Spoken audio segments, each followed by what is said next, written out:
Hello, my friends, and welcome back to another episode of Smart Contact, where smart people come to contact crypto. My name is Jonathan. I'm your rock and roll journalism guy who's gotten into crypto for the past year and a half or so and been obsessed with it, watching it every day, all the channels. And today I have a five things video. And I know it's been a minute since I've been here, but I've been doing a lot. I quit drinking, I got sick, uh, and so I'm back. And boy, do we have a show for you today. Girl, do we have a show for you today? It's going to be a five things video, like I said. Let's just dive right in. This is going to be our little market watch, So Bitcoin, it's been going down over the past 7 days. We had a nice little rise here, though, about 2 weeks ago. And then let's take a look at Ethereum. Similar story. Doing pretty good on the month, better than Bitcoin on the month. And anticipation for the merge, which is coming in September, apparently. I have my doubts, but let's also look at the new cool kid on the block since Luna got kicked out of school. It is Cardano. Kind of looking like Bitcoin. Not as good as Ethereum. All right, so let us take a look at our topics for today. And spoiler alert, short-term bullish, mid-term bearish. Okay, and long-term bullish. Now let's dive in. I think the first thing we have on the order is, of course, Russia, Ukraine. As long as there is looming World War III in Europe, with Russia and the major powers in Europe and the United States and China not taking sides. I mean, this is as long as World War III is on the table and there's all these disruptions in these powerhouses and supply chains across the globe, there's no chance of all-time highs. It doesn't matter if it's a halving or not. If this doesn't get cleared up by the halving, let's say, if an actual world war happens, then yeah, forget about all-time highs for the foreseeable future. So let's hope that doesn't happen. We're always pushing for peace. But it's actually a pretty cool story right now that I'm going to share with you. So basically, the Ukraine was a major electronic music and rave hub before all this happened. And then the music died whenever Putin and Russia came in and invaded, and they couldn't keep the music down forever, though. Take a look at this. We got DJs and artists hold cleanup rave in bombed Ukrainian building. I mean, look at her. She's putting on music. She's DJing for her country and for the world. These are the people listening. You got little, videos of it. Look, I like this one right here. Look at them going into these bombed places. It's dangerous. Still war in this country. They're cleaning it up. Love seeing this. They got soul, but they are not soldiers. So it's a killer's reference. Rock and roll guy. And now let's look at something else. Ukraine v. Russia. Let's get some more serious information here.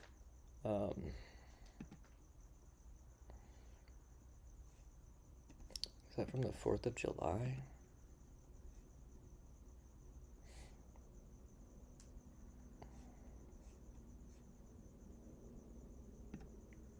Okay, so this is the Associated Press news. I have my issues with all media sources, including the Associated Press, but they're generally one of the better ones.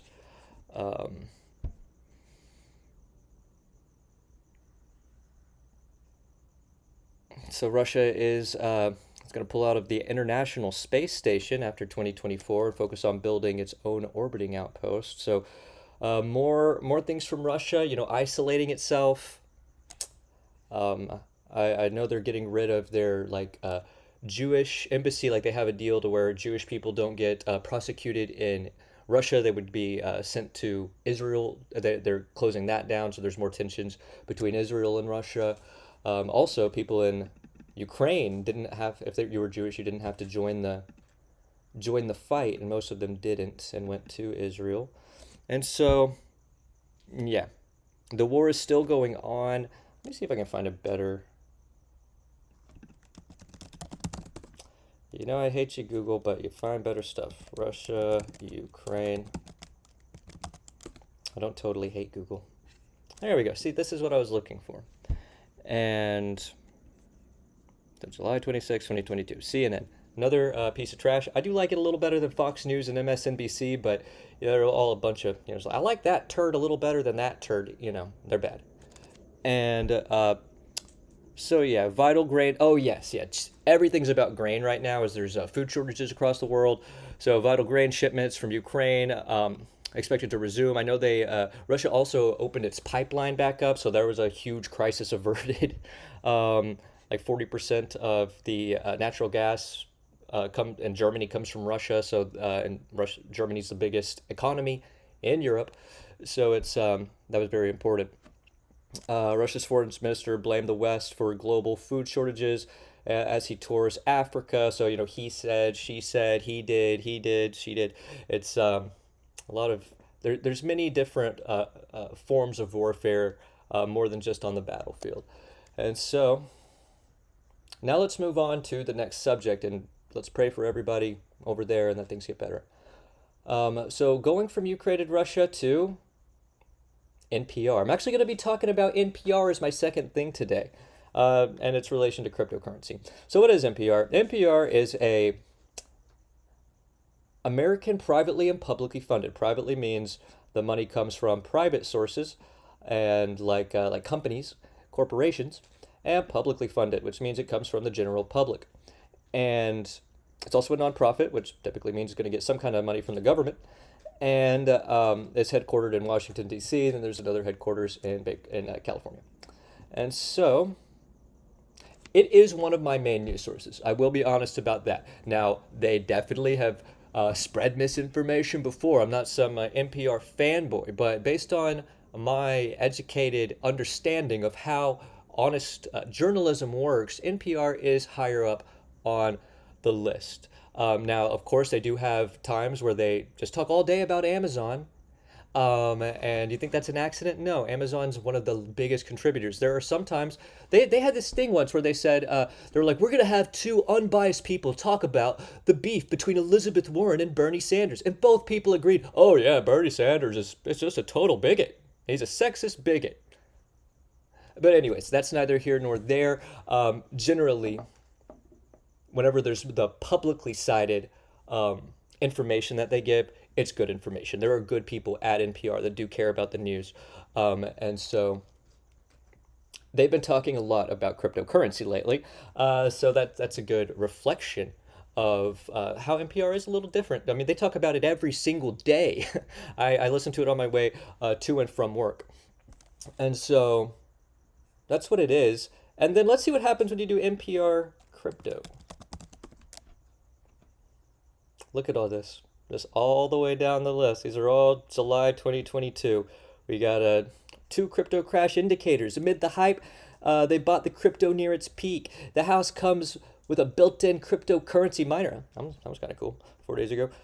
Curious about crypto? What you need to know to get started with. Tesla crash. It goes over the Tesla story where they sold 75% of their Bitcoin. Many first-time investors in crypto are dealing with painful loss. And so they had this one story. And they played it a few times, and like the clip during the story that they would during other programs that they would play, it would just be like this one. You could tell she's like a middle-aged woman. She would just be like, "I hate cryptocurrency," and it was and the piece was really about how it's bad for the environment. And so I ended up listening to it. I was in the car at the right time whenever they actually played it, and it starts off with the kind of anti-crypto stuff that we hate. Not going into the benefits, talking all about how there are problems with how it can hurt the environment, how energy intensive it is. And then they started, kind of softening up on it, saying that, well, what crypto people say could happen is, and then talking about how it could spark a clean energy revolution. So they talk about that a little bit, but it's still mostly an anti-crypto overtone. And then it gets to the end, and I'm not satisfied at this point. I'm not like angry because they did give both sides more or less, but it was definitely more on the crypto's not that is a little worse than the crypto community is letting on, and it went deep into Ethereum and switching to proof of stake at the very end, and then it also said at the very end, it was so random.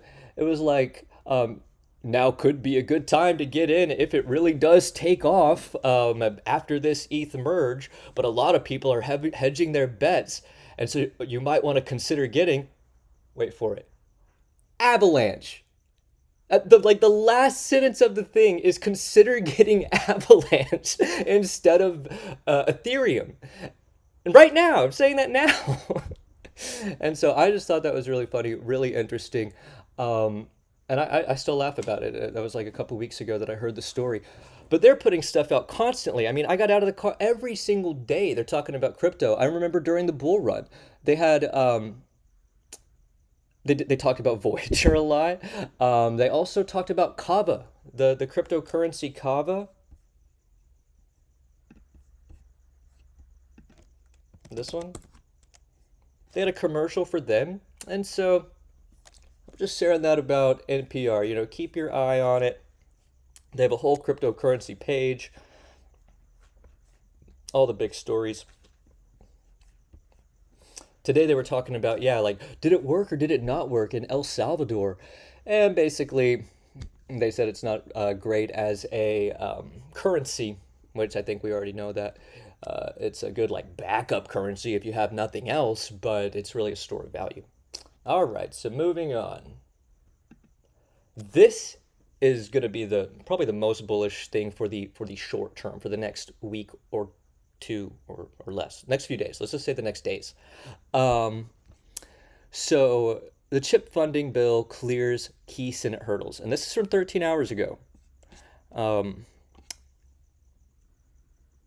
the Senate voted 64 to 32 Tuesday to advance a roughly 280 billion package to boost funding for domestic chip production. So that means tech companies, that means printer go burr for tech companies only.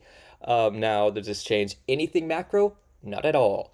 Does it change things in the short-term time frames? I personally think it will, and is. Why it matters, based on this article by Axios, this bill is meant to entice companies to expand their chip manufacturing in the USA. Would have never guessed. But was that sentence necessary?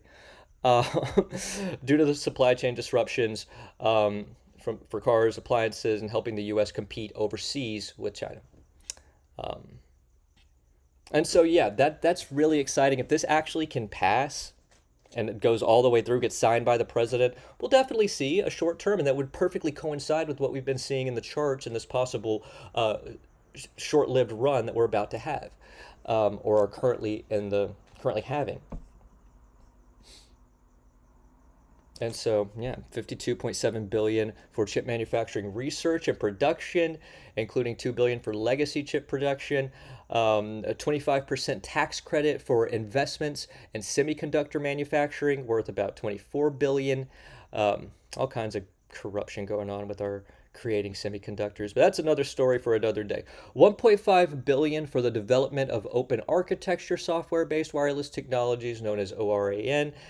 That's meant to reduce reliance on foreign telecommunications equipment. 11 billion for the Department of Commerce, and then 200 billion authorized for scientific research. All for chips. You know what crypto uses?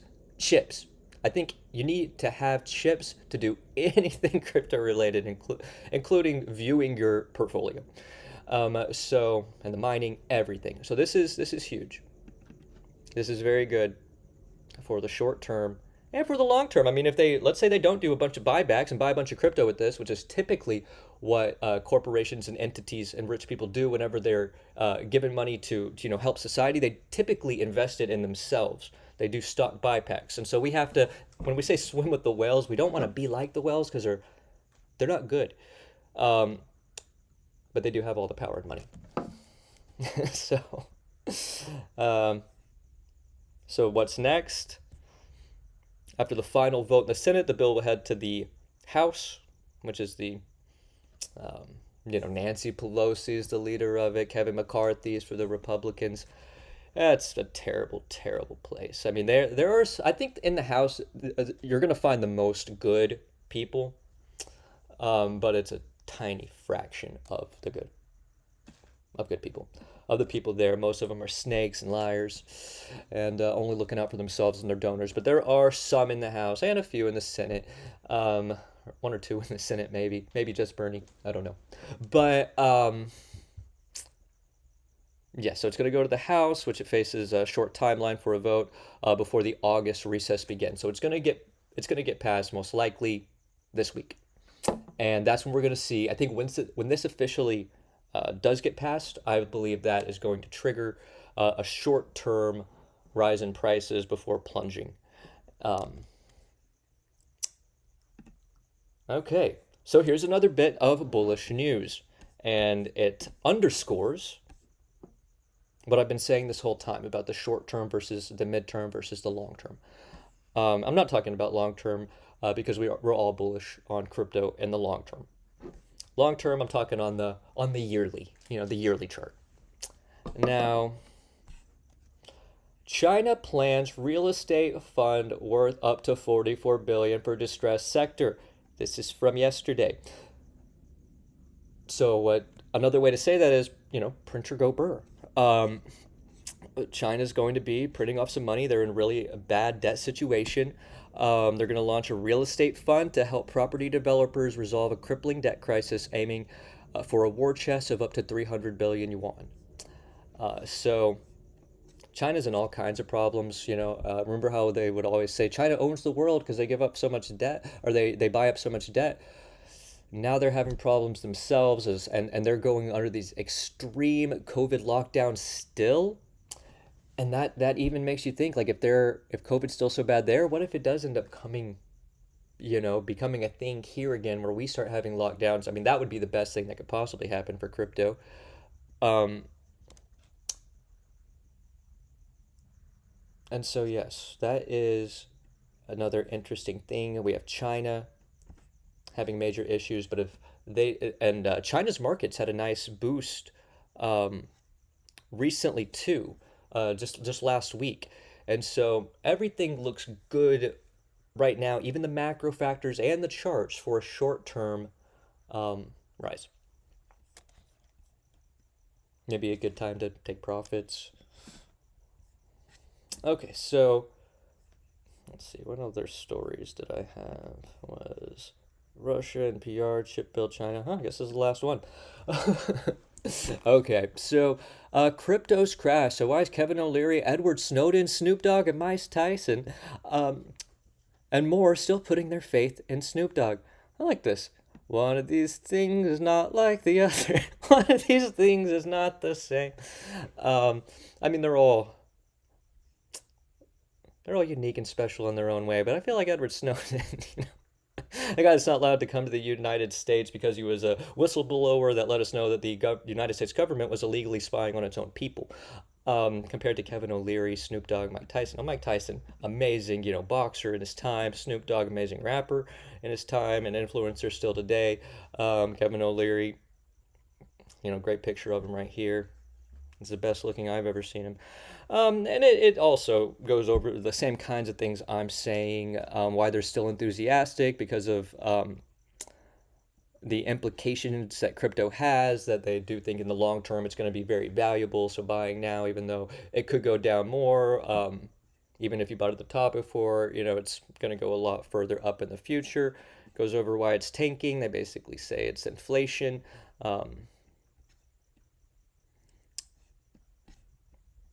But they say the innovation is the main reason that they're staying in. And of course, I'll have these links in the profile section, so keep an eye out for that. You can check it out there. And then this is going to be the last article I kind of go over, and this one is from Forbes, and it is also saying that it's saying the same thing that I've been saying this whole time, that there is going to be a short term, that most likely crypto is going to be on its way up from here, um, without any major market corrections, or if it would be really short lived. And it goes into some basic reasons as to why. It seems like it found a floor in July after falling for 6 straight months horribly. And then now it's had this little Ethereum went up by like 50% in a short period of time. Um, but he started changing his mind after the red flag with Bitcoin and Coinbase, the possible insolvency and all that stuff. Um, but it goes on and basically says, it talks about how um, markets have priced in this. So this is the key paragraph, the key takeaway. Um, he's saying that markets are pricing in 70%, not really pricing in. Um, well, no, this isn't the.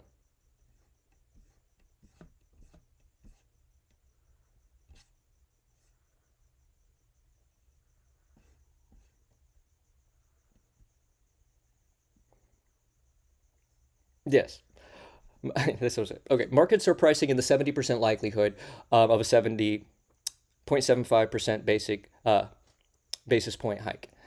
And so that would leave 30% most likely thinking it's going to go to the 100 basis points or 1%.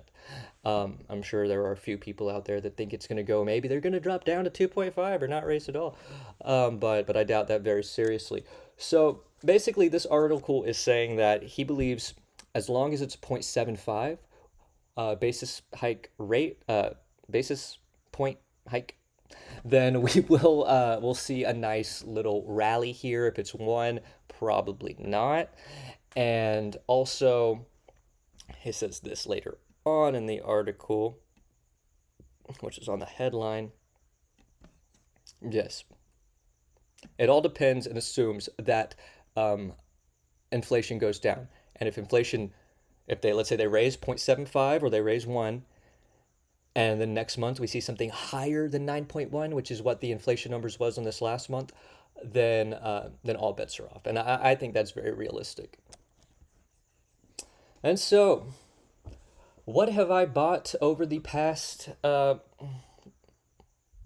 month? Only one thing. Cardano. I've been like accumulating Cardano just because I really believe in the project. I really like the project. I love Charles Hodgkinson. Other than that, I've just been hodling. I haven't sold much at all.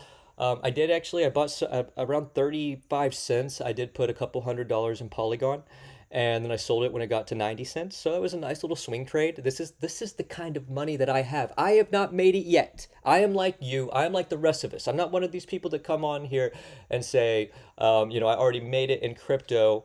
Just hodl. You can get there too. I'm out here. I'm one of you. We're going to make it together. We're going to make the mistakes. We're going to make the triumphs. And we are going to learn because I believe crypto can bring people together. I do not think it is divisive in any way. I think that's one of the beauties of crypto. It's the meeting of enlightenment with technology, with finance, and we can't mess it up. That's why I'm doing these videos. We got to get it right the first time. And there's going to be battles, there's going to be wars, there's going to be downtimes, there's going to be a lot of volatility. And I think that we can do it together. So thanks so much for tuning in. I am back. I will be doing more videos. It's not a monthly thing, it's a weekly or more. And I plan to do more videos. I have a lot of ideas. I still got to do some of those politic videos that I think about all the time. I want to start targeting certain politicians and really going over them and how they could affect crypto, just to make this space more knowledgeable, more educated. That's what we're about. So I hope you have a awesome rest of your week, awesome rest of your night. All you lovers, all you loners, peace out.